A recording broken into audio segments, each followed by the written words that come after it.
ಇವತ್ತಿನ ವಿಡಿಯೋದಲ್ಲಿ ನಿಮ್ಮ ಹುಡುಗ ಇರ್ಬೋದು, ನಿಮ್ಮ ಹುಡುಗಿ ಇರ್ಬೋದು, ನಿಮ್ಮ ಪ್ರೇಮಿ ಅವರ ಮನಸ್ಸಿನಲ್ಲಿ ಏನುಂಟು, ಅವರು ಏನು ನಿಮಗೆ ಹೇಳಬೇಕು ಅಂತ ಅಂದ್ಕೊಳ್ತಾ ಇದ್ದಾರೆ ಅನ್ನೋದರ ಬಗ್ಗೆ ನೋಡುವ. ಈ ವಿಡಿಯೋದ ಅಗತ್ಯ ಏನು ಅಂದರೆ, ಕೆಲವೊಂದು ಸಲ ನಮ್ಮ ಮಧ್ಯೆ ಮಿಸ್ಅಂಡರ್ಸ್ಟ್ಯಾಂಡಿಂಗ್ ಆಗುತ್ತೆ. ಏನಾದರೂ ವಿಷಯ ಇದ್ರೂ ಅಥವಾ ಇಲ್ಲ ಅಂದ್ರೂ ಕೆಲವೊಂದು ಸಲ ಸಪರೇಷನಲ್ಲಿ ಇರ್ಬೋದು. ನೀವು ಒಂದು ರೀತಿಯಲ್ಲಿ ಬ್ರೇಕಪ್ ಆಗಿರ್ಬೋದು ನಿಮ್ಮಿಬ್ಬರ ನಡುವೆ, ಅಥವಾ ನೀವಿಬ್ಬರು ಒಟ್ಟಿಗಿದ್ರಿ, ಚೆನ್ನಾಗಿದ್ದೀರಾ, ಆದರೆ ಮುಂಚೆ ಇದ್ದಂತಹ ಬಾಂಧವ್ಯ ಇಲ್ಲ, ರಿಲೇಷನ್ಶಿಪ್ ಇಲ್ಲ, ಒಡನಾಟ ಇಲ್ಲ, ಮುಂಚೆ ಇದ್ದಂತಹ ಪ್ರೀತಿ ಇಲ್ಲದೇ ಇರ್ಬೋದು. ಹಾಗಾಗಿ ಅವ್ರು ಯಾಕೆ ಆ ಥರ ಮಾಡ್ತಾ ಇದ್ದಾರೆ, ಅವರ ಮನಸ್ಸಿನಲ್ಲಿ ನಿಜವಾಗಿಯೂ ನಿಮ್ಮ ಬಗ್ಗೆ ಏನಾಗ್ತಾ ಉಂಟು ಅನ್ನೋದ್ರ ಬಗ್ಗೆ ನಾವು ಇವತ್ತು ನೋಡುವ.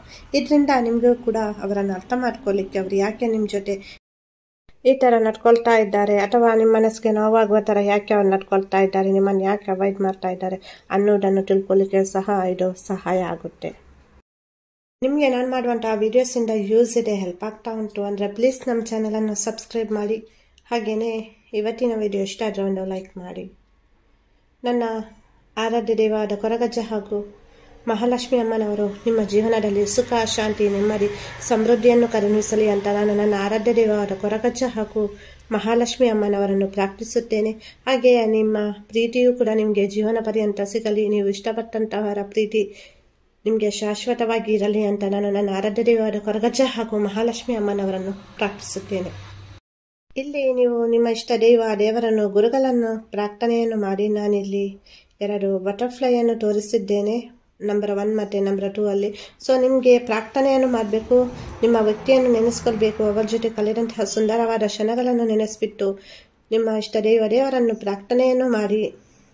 ಈ 2 ಬಟರ್ಫ್ಲೈಯಲ್ಲಿ, ಚಿಟ್ಟೆಯಲ್ಲಿ ಯಾವ ಒಂದು ಚಿಟ್ಟೆ ನಿಮಗೆ ಆಕರ್ಷಣೆಯಾಗುತ್ತೆ, ಯಾವ ಒಂದು ಚಿಟ್ಟೆಯನ್ನು ನೀವು ಆಯ್ಕೆ ಮಾಡ್ಕೊಳ್ಬೇಕು ಅಂತ ಪ್ರಾರ್ಥನೆ ಮಾಡಿದ ನಂತರ ನಿಮ್ಮ ಮನಸ್ಸಿಗೆ ಬರುತ್ತೆ, ಆ ಒಂದು ಚಿಟ್ಟೆಯನ್ನು ನೀವು ಇಲ್ಲಿ ಆಯ್ಕೆ ಮಾಡ್ಕೊಳ್ಬೇಕಾಗುತ್ತೆ.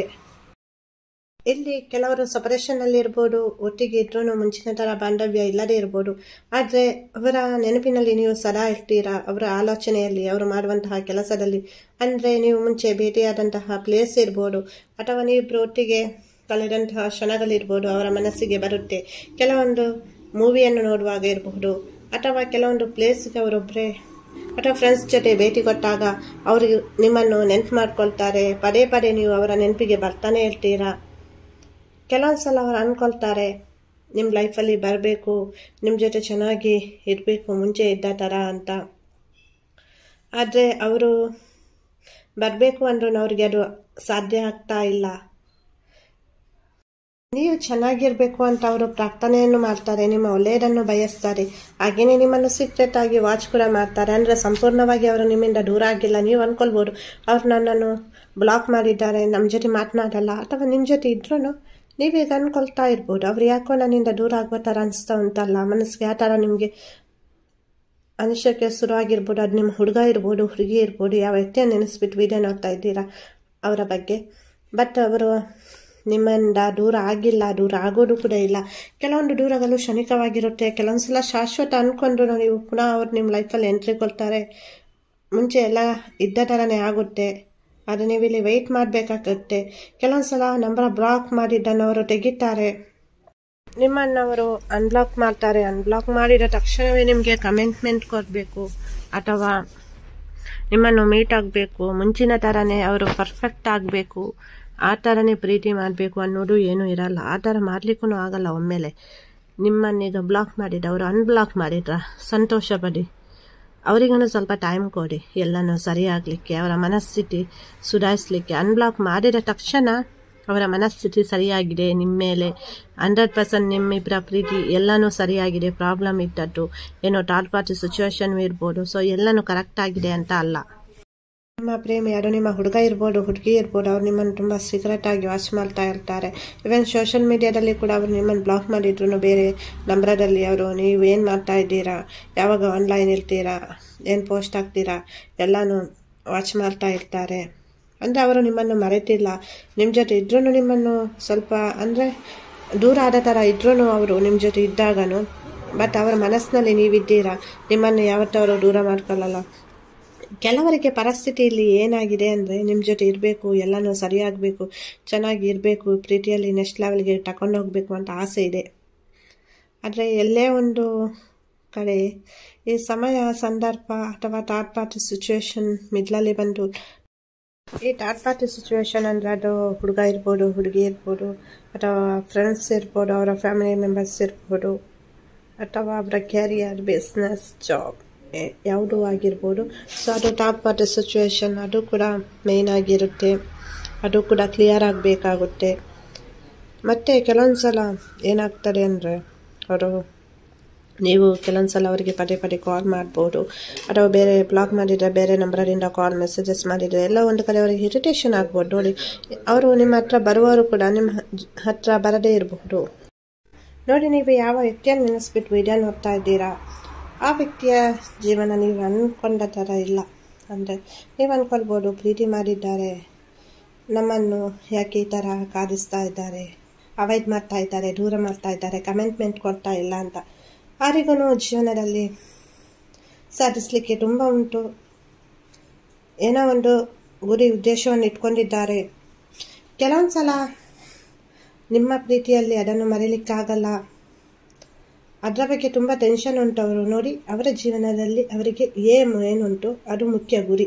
ಏನು ಮಾಡಬೇಕು, ಸಣ್ಣದಾಗಿರ್ಬಹುದು, ಅದು ದೊಡ್ಡದಾಗಿರ್ಬಹುದು, ಚೆನ್ನಾಗಿ ನೋಡ್ಕೊಳ್ಬೇಕು ಮನೆಯವರನ್ನು, ನಿಮ್ಮನ್ನು ಅನ್ನೋದಿರ್ಬೋದು, ಒಳ್ಳೆಯ ಕೆಲಸ ಸಿಗಬೇಕು ನನಗೆ, ಅಥವಾ ಜಾಬ್ ಮಾಡ್ತಾಯಿದ್ರೆ, ಬಿಸ್ನೆಸ್ ಮಾಡ್ತಾಯಿದ್ರೆ ನಾನು ಹೇಗೆ ಇಂಪ್ರೂವ್ಮೆಂಟ್ ಆಗೋದು, ನಾನು ಹೇಗೆ ಅಂದರೆ ಎಲ್ಲರನ್ನು ನೋಡ್ಕೊಳ್ಳುವ ಒಂದು ಟಾಪ್ ಪೊಸಿಷನ್ಗೆ ಹೋಗೋದು, ಈ ಸಮಾಜದಲ್ಲಿ ಹೇಗೆ ಸ್ಟೇಟಸ್ ಮೇಂಟೈನ್ ಮಾಡೋದು, ನಾನು ಏನು ಮಾಡಬೇಕು, ಯಾವ ವರ್ಕ್ ಮಾಡಿದರೆ ನಾನು ಇಂಪ್ರೂವ್ಮೆಂಟ್ ಆಗ್ತೇನೆ, ನನ್ನ ಜೀವನವನ್ನು ನಾನು ಒಂದು ಉತ್ತಮ ರೀತಿಯಲ್ಲಿ ಹೇಗೆ ನಿಭಾಯಿಸ್ಕೊಂಡು ಹೋಗೋದು, ಇದೆಲ್ಲನೂ ಇರುತ್ತೆ. ಅದನ್ನು ಅವರು ಹೇಳದೇ ಇರ್ಬೋದು. ನೀವು ಅಂದ್ಕೊಳ್ಬೋದು ಏನಕ್ಕೆ ಅವರು ಹೇಳಲಿಲ್ಲ ಅಂತ.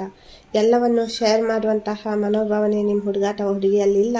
ಕೆಲವೊಂದು ನೋಡಿ, ಅದು ಪರ್ಸ್ನಲ್, ಪ್ರತಿಯೊಬ್ಬರಿಗೂ ಇರುತ್ತೆ ಜೀವನದಲ್ಲಿ. ಕನಸು, ಆಸೆ, ಎಲ್ಲ ಇಟ್ಕೊಂಡಿರ್ತಾರೆ. ಆದರೆ ಎಲ್ಲ ಜೊತೆ ಎಲ್ಲವನ್ನು ಅವರು ಶೇರ್ ಮಾಡಬೇಕು ಅಂತ ಇಲ್ಲ. ನಿಮ್ಮ ಜೊತೆ ನೀವು ಅಂದ್ಕೊಳ್ಬೋದು, ನಾನೆಲ್ಲ ಶೇರ್ ಮಾಡ್ತೇನೆ, ನಮ್ಮ ಹುಡುಗ ನಮ್ಮ ಹುಡುಗಿ ಏನು ನಮ್ಮ ಜೊತೆ ಹೇಳಿದ್ರಂತ.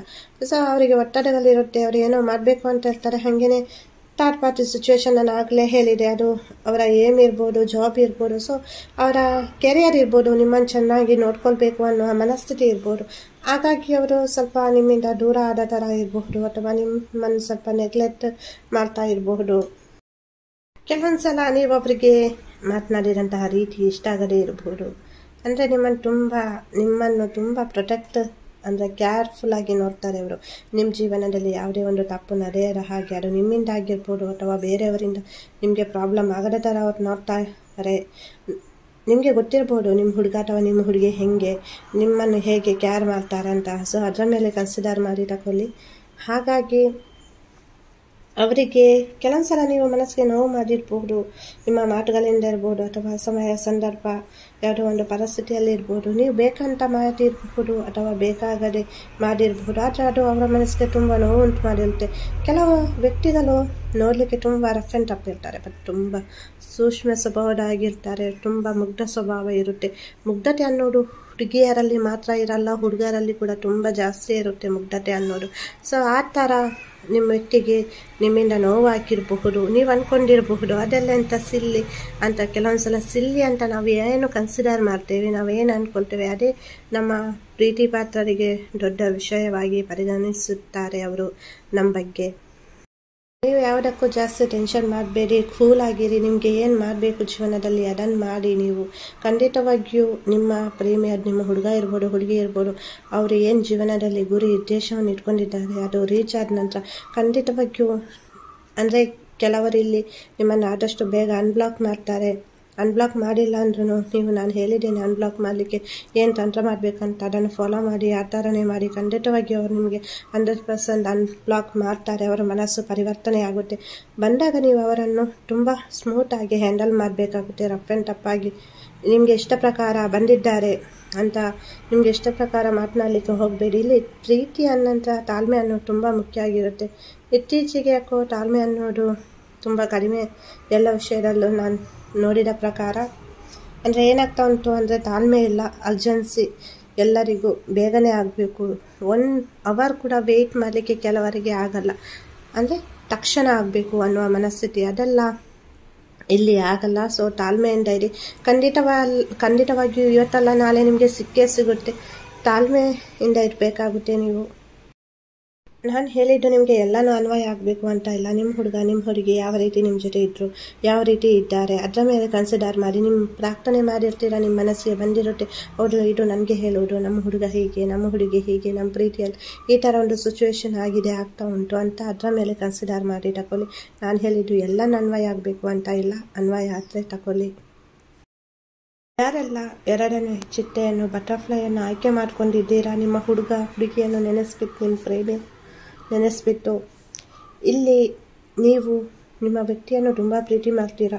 ಆದರೆ ಕೆಲವೊಂದು ಸಲ ಸಣ್ಣ ಪುಟ್ಟ ವಿಷಯಕ್ಕೆ ನಿಮ್ಮಲ್ಲಿ ಈಗೋ ಅನ್ನೋದಿರುತ್ತೆ. ನಾನು ಹೇಳಿದ್ದೇ ಆಗಬೇಕು, ನನ್ನದೇ ನಡಿಬೇಕು. ಪ್ರೀತಿಯಲ್ಲಿ ಸ್ವಾರ್ಥ ಅನ್ನೋದಿರುತ್ತೆ, ಅಲ್ಲಿ ಇಬ್ಬರಲ್ಲಿ ನಾನು ಹೇಳಿದ್ದೇ ಆಗಬೇಕು ಅನ್ನೋದು ಇರುತ್ತೆ. ಅದು ತಪ್ಪಂತ ಅಲ್ಲ, ಪ್ರತಿ ಸಲ ನೀವು ಹೇಳಿದ್ದೇ ಆಗಲಿಕ್ಕೆ ಆಗಲ್ಲ. ಆ ಥರ ನಿಮ್ಮಲ್ಲಿ ಮಿಸ್ಅಂಡರ್ಸ್ಟ್ಯಾಂಡಿಂಗ್ ಇರಬಹುದು. ಹಾಗಾಗಿ ಸ್ವಲ್ಪ ತಾಳ್ಮೆಯಿಂದ ಇರಿ. ಈಗೋ ಎಲ್ಲ ಪ್ರೀತಿಯಲ್ಲಿ ಬೇಡ. ಅದೆಲ್ಲ ಇದ್ದರೆ ಪ್ರೀತಿ ಮುಂದುವರಿಲಿಕ್ಕೂ ಕಷ್ಟ ಆಗುತ್ತೆ. ತಾಳ್ಮೆಯಿಂದ ಇರಬೇಕಾಗುತ್ತೆ ನೀವು. ಅವರು ನಿಮ್ಮನ್ನು ತುಂಬ ಮಿಸ್ ಮಾಡ್ಕೊಳ್ತಾ ಇದ್ದಾರೆ. ನೀವು ಅವರನ್ನು ಮಾತನಾಡಿಸ್ತಾ ಇಲ್ಲ ಅಂದರೆ ನಿಮ್ಮ ಮಿಡ್ಲಲ್ಲಿ ಗ್ಯಾಪ್ ಆಗಿದೆ, ಸಪರೇಷನ್ ಆಗಿದೆ. ಅವ್ರು ನಿಮ್ಮನ್ನು ಬ್ಲಾಕ್ ಮಾಡಿರ್ಬೋದು, ಅಥವಾ ನೀವು ಅವರನ್ನು ಬ್ಲಾಕ್ ಮಾಡಿರ್ಬೋದು. ಏನೋ ಒಂದು ವಿಷಯಕ್ಕೆ ಜಗಳ ಆಗಿರ್ಬೋದು, ನಿಮ್ಮಿಬ್ಬರ ಮಧ್ಯೆ ಮಾತನಾಡಿ ಎಲ್ಲವನ್ನು ಸರಿಪಡಿಸಲಿಕ್ಕೆ ಟ್ರೈ ಮಾಡಿ. ಚಿಕ್ಕ ವಿಷಯವನ್ನೇ ದೊಡ್ಡದಾಗಿ ಮಾಡುವುದಲ್ಲ. ಮನಸ್ಸಿಗೆ ಎಷ್ಟೋ ಜನ ನೋವು ಕೊಡ್ತಾರೆ, ಎಷ್ಟೋ ನೋವುಗಳು ಆಗಿರುತ್ತೆ. ಮದುವೆ ಆದ ನಂತರನೂ ಜಗಳ ಆಗುತ್ತೆ, ನೋವಾಗುತ್ತೆ. ಆವಾಗ ಮಾತು ಬಿಟ್ಟರೆ ಲೈಫ್ ಲೀಡ್ ಮಾಡಲಿಕ್ಕಾಗುತ್ತಾ? ಇಲ್ಲ ಅಲ್ವಾ? ಸೊ ಪ್ರೀತಿಯಲ್ಲಿ ಕೂಡ ಕೆಲವೊಂದು ಸಲ ಒಂದೆರಡು ಮಾತು ಬರುತ್ತೆ, ಹೋಗುತ್ತೆ, ಮನಸ್ಸಿಗೆ ನೋವಾಗುತ್ತೆ. ಹಾಗಂತ ಮಾತು ಬಿಡುವುದು ಅಥವಾ ಅವರನ್ನು ಅವಾಯ್ಡ್ ಮಾಡುವುದು, ನೀವು ನಿಮ್ಮದೇ ಆಗಬೇಕು ಅಂತ ಇದ್ದರೆ ಆ ಪ್ರೀತಿ ಸಕ್ಸಸ್ ಆಗಲ್ಲ. ಹಾಗಾಗಿ ನಿಮ್ಮಿಬ್ಬರ ಪ್ಯಾರ್ ತುಂಬ ಚೆನ್ನಾಗಿಂಟು ಜೋಡಿ, ಒಂದು ಒಳ್ಳೆಯ ಆತ್ಮದಿಂದ ಕನೆಕ್ಟ್ ಆದಂತಹ ಸಂಬಂಧ ಇದು. ಹಾಗಾಗಿ ಈ ಒಂದು ಸಂಬಂಧವನ್ನು ಕಳ್ಕೊಳ್ಬೇಡಿ ಅಂತ ಹೇಳ್ತೇನೆ ನಾನು. ನಿಮಗೂ ಗೊತ್ತಿರುತ್ತೆ ನಿಮ್ಮ ಪ್ರೀತಿಯಲ್ಲಿ ಎಷ್ಟು ಡೀಪ್ ಉಂಟು, ಯಾವ ಥರ ನೀವಿದ್ರಿ, ಏನಾಗ್ತಾ ಉಂಟು ನಿಮ್ಮ ಪ್ರೀತಿಯಲ್ಲಿ.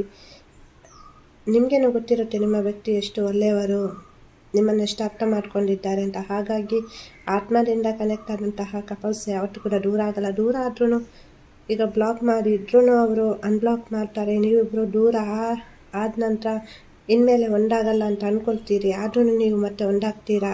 ಅದೇನಕ್ಕಂದ್ರೆ ಆತ್ಮದಿಂದ ಕನೆಕ್ಟ್ ಆದಂತಹ ಕಪಲ್ಸ್ ಯಾವಾಗಲೂ ಒಟ್ಟಾಗ್ತಾರೆ. ನೋಡಿ, ಇವತ್ತು ಒಂದು ದಿವಸ ನೀವು ನೋವನ್ನು ಅನುಭವಿಸ್ತೀರಾ, 2 ದಿವಸ ನೋವನ್ನು ಅನುಭವಿಸ್ತೀರಾ. ಕೆಲವು ಸಲ ನಿಮ್ಮನ್ನು ಅವರು ಅವಾಯ್ಡ್ ಮಾಡ್ತಾರೆ, ನೀವು ಹೇಳಿದ ಮಾತು ಕೇಳಲ್ಲ. ಹಾಗಂತ ಜೀವನ ಪರ್ಯಂತ ಅವರ ಆ ಥರನೇ ಇರಲ್ಲ. ಅಂದರೆ ಫ್ಯೂಚರಲ್ಲಿ ನಿಮ್ಮನ್ನು ಚೆನ್ನಾಗಿ ನೋಡ್ಕೊಳ್ಳುವಂತಹ ಹುಡುಗ ಹುಡುಗಿ ಬೇಕಾಗಿರುತ್ತೆ. ಲೈಫು ಜೀವನ ಮುಖ್ಯ ಆಗಿರುತ್ತೆ. ನಿಮ್ಮ ಜೊತೆ ಚೆನ್ನಾಗಿ ಜೀವನ ಮಾಡುವಂತಹ ವ್ಯಕ್ತಿಗಳಿರಬೇಕು. ಇವತ್ತು ನಿಮ್ಮ ಜೊತೆ ಚೆನ್ನಾಗಿದ್ದು ಮ್ಯಾರೇಜ್ ಆದ ನಂತರ ಅಥವಾ ನಿಮ್ಮ ಫ್ಯೂಚರ್ ಲೈಫಲ್ಲಿ ಅವರು ನಿಮ್ಮ ಜೊತೆ ಚೆನ್ನಾಗಿಲ್ಲ, ಮಿಸ್ಅಂಡರ್ಸ್ಟ್ಯಾಂಡಿಂಗ್, ಜಗಳ, ನಿಮ್ಮನ್ನು ಅರ್ಥ ಮಾಡಿಕೊಳ್ಳದಂತಹ ವ್ಯಕ್ತಿಗಳು ಆಗಿದ್ದರೆ ಆವಾಗ ಚೆನ್ನಾಗಿರಲ್ಲ. ಸೊ ಹಾಗಾಗಿ ಇವಾಗ ಸ್ವಲ್ಪ ಅವರು ನಿಮ್ಮ ಜೊತೆ ಅಂದರೆ ನೀವು ಹೇಳಿದ್ದನ್ನು ಕೇಳಲಿಲ್ಲ, ಸ್ವಲ್ಪ ನಿಮ್ಮಿಬ್ಬರ ಮಧ್ಯೆ ಭಿನ್ನಾಭಿಪ್ರಾಯ ಇದ್ರೂ ಸರಿಪಡಿಸ್ಕೊಳ್ಳಿ. ಏನಕ್ಕಂದರೆ ಮುಂದಿನ ಜೀವನ ಅಂದರೆ ಆಫ್ಟರ್ ಫ್ಯೂಚರ್ ಲೈಫ್ ಇರ್ಬೋದು, ಮ್ಯಾರೇಜ್ ಇರ್ಬೋದು. ಸೊ ಎಲ್ಲನೂ ಮ್ಯಾರೇಜ್ ಆದ ನಂತರ ಎಲ್ಲನೂ ಪರ್ಫೆಕ್ಟ್ ಆಗಿರುತ್ತೆ ನಿಮ್ಮ ಲೈಫಲ್ಲಿ. ನೀವು ಸಂತೋಷವಾಗಿರ್ತೀರಾ. ಯಾರು ನೋಡಿ ಎರಡನೇ ಜೊತೆಯನ್ನು ಆಯ್ಕೆ ಮಾಡ್ಕೊಳ್ತೀರಾ ನೀವು. ನೋಡಿ, ನಾವು ನಮ್ಮ ಮನಸ್ಸಿನ ಪ್ರಕಾರ ಬೇರೆಯವರನ್ನು ನಾವು ಇಲ್ಲಿ ಕಂಪೇರ್ ಮಾಡಿದರೆ ನಾವು ಸಂತೋಷವಾಗಿ ಜೀವನವನ್ನು ನಡೆಸಲಿಕ್ಕೆ ಸಾಧ್ಯ ಇಲ್ಲ. ಕಂಪೇರ್ ಮಾಡೋದು ಹೇಗೆ? ಅವರು ಆ ಥರ ಇದ್ದಾರೆ, ಇವರು ಈ ಥರ ಇದ್ದಾರೆ, ಅವರು ಚೆನ್ನಾಗಿದ್ದಾರೆ, ಅವರು ಅಲ್ಲಿಗೆ ಹೋದ್ರು, ಇವರು ಇಲ್ಲಿಗೆ ಹೋದ್ರು. ನಮ್ಮ ಹುಡುಗ ನಮ್ಮ ಹುಡುಗಿ ನಾನು ಹೇಳಿದ ಮಾತೇ ಕೇಳಲ್ಲ, ನನ್ನನ್ನು ತುಂಬ ಅವಾಯ್ಡ್ ಮಾಡ್ತಾರೆ, ನಾನೊಂದು ಚಿಕ್ಕ ಪುಟ್ಟ ಆಸೆಗಳನ್ನು ಕೂಡ ಈಡೇರಿಸಲ್ಲ. ಆ ಥರ ನೀವು ಆಲೋಚನೆ ಮಾಡ್ತಾ ಇದ್ದರೆ ನೀವು ಜೀವನದಲ್ಲಿ ಖುಷಿಯಾಗಿರಲಿಕ್ಕೆ ಆಗಲ್ಲ. ಪ್ರತಿಯೊಬ್ಬರು ಕೂಡ ಒಂದೇ ರೀತಿ ಇರಬೇಕು ಅಂತ ಇಲ್ಲ, ಒಬ್ಬರು ಇದ್ದ ಥರ ಇನ್ನೊಬ್ಬರು ಇರಬೇಕು ಅಂತ ಇಲ್ಲ. ಲೈಫು ಜೀವನದಲ್ಲಿ ನೀವು ಎಷ್ಟು ಸಂತೋಷವಾಗಿರ್ತೀರಾ ಅದು ಮುಖ್ಯ ಆಗಿರುತ್ತೆ. ನೀವೇನು ಮಾಡ್ತೀರಾ, ನಿಮ್ಮ ಫ್ಯೂಚರ್ ಲೈಫ್ಗೋಸ್ಕರ ನಿಮ್ಮ ಹುಡುಗ ಏನು ಮಾಡ್ತಾರೆ, ನಿಮ್ಮ ಹುಡುಗಿ ಏನು ಮಾಡ್ತಾರೆ, ನೀವಿಬ್ಬರು ಯಾವ ರೀತಿ ಇರ್ತೀರಾ ಅದು ತುಂಬ ಮುಖ್ಯ ಆಗಿರುತ್ತೆ. ಕೆಲವೊಂದ್ಸಲ ನಿಮ್ಮ ಹುಡುಗ ಅಥವಾ ಹುಡುಗಿಗೆ ಹೇಳಿಕೊಳ್ಳಲಾಗದಂತಹ ನೋವು ಇರ್ಬೋದು, ಬಿಸಿ ಶೆಡ್ಯೂಲ್ ಇರ್ಬೋದು. ನೋಡಿ, ಎಲ್ಲವನ್ನು ಶೇರ್ ಮಾಡಬೇಕು ಪ್ರೀತಿ ಮಾಡಿದ ನಂತರ ಅನ್ನೋದು ಏನೂ ಇರಲ್ಲ. ಕೆಲವೊಂದು ಅವರು ಹೈಡ್ ಮಾಡಿರ್ತಾರೆ. ಏನಕ್ಕಂದರೆ ನಮ್ಮ ಹುಡುಗಿಗೆ ನಮ್ಮ ಹುಡುಗನಿಗೆ ಯಾಕೆ ನೋವು ಕೊಡಬೇಕು ನಾವು, ಏನೇ ನೋವಿದ್ರು ನನ್ನ ಜೊತೆನೇ ಇರಬೇಕು ಅಂತ ಅವ್ರು ಹೇಳಲ್ಲ ನಿಮ್ಮ ಜೊತೆ. ಹಾಗಾಗಿ ಅವ್ರು ನಿಮ್ಮನ್ನು ಅವಾಯ್ಡ್ ಮಾಡುವ ಥರ ಕಾಣಿಸುತ್ತೆ. ಸರಿಯಾಗಿ ರೆಸ್ಪಾನ್ಸ್ ಮಾಡದೇ ಇರ್ಬೋದು.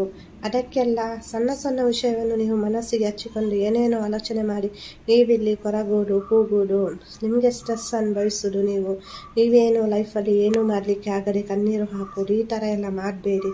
ಏನಕ್ಕಂದರೆ ಖಂಡಿತವಾಗಿಯೂ ಇಲ್ಲಿ ಏನು ಅವರು ಮೋಸ ಮಾಡುವ, ವಂಚನೆ ಮಾಡುವಂತಹ ವ್ಯಕ್ತಿ ಅಲ್ಲ. ನೀವು ಯಾವ ವ್ಯಕ್ತಿ ನೆನೆಸ್ಬಿಟ್ಟು ವಿಡಿಯೋ ನೋಡ್ತಾ ಇದ್ದೀರಾ, ಅವರು ತುಂಬ ಒಳ್ಳೆಯವರು. ಹಾಗೆಯೇ ಫ್ಯೂಚರಲ್ಲಿ ನಿಮ್ಮನ್ನು ಅವರು ಹಸ್ಬೆಂಡು ವೈಫ್ ಥರ ಕನ್ಸಿಡರ್ ಮಾಡಿ ನೋಡ್ತಾ ಇದ್ದಾರೆ. ಸೊ ಹೀಗಿರುವಾಗ ಈ ರಿಲೇಷನ್ಶಿಪ್ಪಲ್ಲಿ ಅವರ ಲೈಫಲ್ಲಿ ಯಾರು ಕೂಡ ಬರಲ್ಲ ನಿಮ್ಮನ್ನು ಬಿಟ್ಟು. ನೀವು ಮಾತ್ರ ಅವರ ಜೀವನದಲ್ಲಿ ಬಾಳ ಸಂಗಾತಿ ಆಗಲಿಕ್ಕೆ ಸಾಧ್ಯ. ಕೆಲವೊಂದ್ಸಲ ನಿಮಗೆ ಪರಿಸ್ಥಿತಿಯನ್ನು ನೋಡಿದಾಗ ಅವರು ಎಲ್ಲೋ ಒಂದು ಕಡೆ ನಿಮಗೆ ಮೋಸ ಮಾಡುವ ಥರ ಅನಿಸ್ಬೋದು. ಅದೆಲ್ಲ ನಿಮ್ಮ ದೃಷ್ಟಿಯಲ್ಲಿ. ಬಟ್ ಅವರು ಆ ಥರ ಇಲ್ಲ. ಅವರು ಏನು ನಿಮಗೆ ನ್ಯಾಯ ಕೊಡಬೇಕು, ಜೀವನದಲ್ಲಿ ಪ್ರೀತಿ ಮಾಡಿದ್ದಾರೆ, ಅದಕ್ಕೆ ಅವರು ನ್ಯಾಯ ಕೊಡ್ತಾರೆ, ಮೋಸ ಮಾಡಲ್ಲ ಯಾವತ್ತೂ ಕೂಡ ನಿಮಗೆ. ನಿಮ್ಮನ್ನು ನಿಮ್ಮ ಹುಡುಗ ಇರ್ಬೋದು, ಹುಡುಗಿ ಇರ್ಬೋದು, ಒಂದು ಟಾಪ್ ಲೆವೆಲಲ್ಲಿ ಇಟ್ಟಿದ್ದಾರೆ ಅಂದರೆ ಅವರ ಮನಸ್ಸಿನಲ್ಲಿ ಒಂದು ಅತ್ಯುತ್ತಮವಾದ ಭಾವನೆ ಉಂಟು. ಹಾಗೆಯೇ ನಿಮಗೆ ತುಂಬ ರೆಸ್ಪೆಕ್ಟ್ ಕೊಡ್ತಾರೆ. ಆ ಪೊಸಿಷನಲ್ಲಿ ಇದ್ದೀರಾ ನೀವು, ಯಾವತ್ತೂ ಕೆಳಗೆ ಬರಲ್ಲ, ಮೇಲೆಯೇ ಹೋಗ್ತಾ ಇರ್ತೀರಾ ದಿನದಿಂದ ದಿವಸ. ನೀವು ಅವರ ಜೊತೆ ಇಲ್ಲದೇ ಇರಲಿ, ಅವ್ರು ನಿಮ್ಮನ್ನು ಬ್ಲಾಕ್ ಮಾಡಿದ್ರು ನೋಡಿ, ಅಂದರೆ ನಿಜವಾದ ಪ್ರೀತಿ ಯಾವತ್ತೂ ಕೂಡ ಮನಸ್ಸಿನಲ್ಲಿ ಇದ್ದೇ ಇರುತ್ತೆ. ಅದು ನಿಮ್ಮ ವ್ಯಕ್ತಿಯಲ್ಲಿ ಅದು ಯಾವತ್ತೂ ಕೂಡ ಕಡಿಮೆ ಆಗಲ್ಲ. ಅದನ್ನು ಬೇರೆಯವರು ಯಾರು ಕಸಿದುಕೊಡ್ಲಿಕ್ಕೂ ಆಗಲ್ಲ. ಥರ್ಡ್ ಪಾರ್ಟಿ ಇದ್ರೂ ಅವರು ಕೂಡ ರಿಮೂವ್ ಆಗ್ತಾರೆ. ನೀವು ಏನು ಟೆನ್ಷನ್ ಮಾಡಬೇಕು ಅನ್ನೋದು ಏನೂ ಇಲ್ಲ. ಇಲ್ಲಿ ಈ ರಿಲೇಷನ್ಶಿಪ್ಸ್ ಖಂಡಿತವಾಗಿಯೂ ಸಕ್ಸಸ್ ಆಗುತ್ತೆ. ನೋಡಿ, ನಿಮಗೆ ನಾನು ಹೇಳಿದ್ದು ಎಲ್ಲನೂ ಅನ್ವಯ ಆಗಬೇಕು ಅಂತ ಇಲ್ಲ. ನಿಮಗೆ ನೋಡಿ, ನಿಮ್ಮ ಪ್ರೀತಿಯ ಜೀವನದಲ್ಲಿ ಏನಾಗ್ತಾ ಉಂಟು, ನಿಮ್ಮ ಹುಡುಗ ಹೇಗೆ, ನಿಮ್ಮ ಹುಡುಗಿ ಹೇಗೆ, ನಿಮಗೆ ಪ್ರಾರ್ಥನೆ ಮಾಡೋದ್ರಿಂದಾಗಿ ಮನಸ್ಸಿಗೆ ಬರುತ್ತೆ, ಹೌದು ಹೀಗೆ ಆಗ್ತಾ ಉಂಟು ನಮ್ಮ ಜೀವನದಲ್ಲಿ, ಈ ಥರ ಉಂಟು ಅಂತ. ಅದರ ಮೇಲೆ ಕನ್ಸಿಡರ್ ಮಾಡಿ ತಗೊಳ್ಳಿ. ಇವತ್ತಿನ ವಿಡಿಯೋ ಇಷ್ಟ ಆದರೆ ಒಂದು ಲೈಕ್ ಮಾಡಿ. ಹಾಗೆಯೇ ವಿಡಿಯೋ ನೋಡಿದ್ದಕ್ಕಾಗಿ ಧನ್ಯವಾದಗಳು.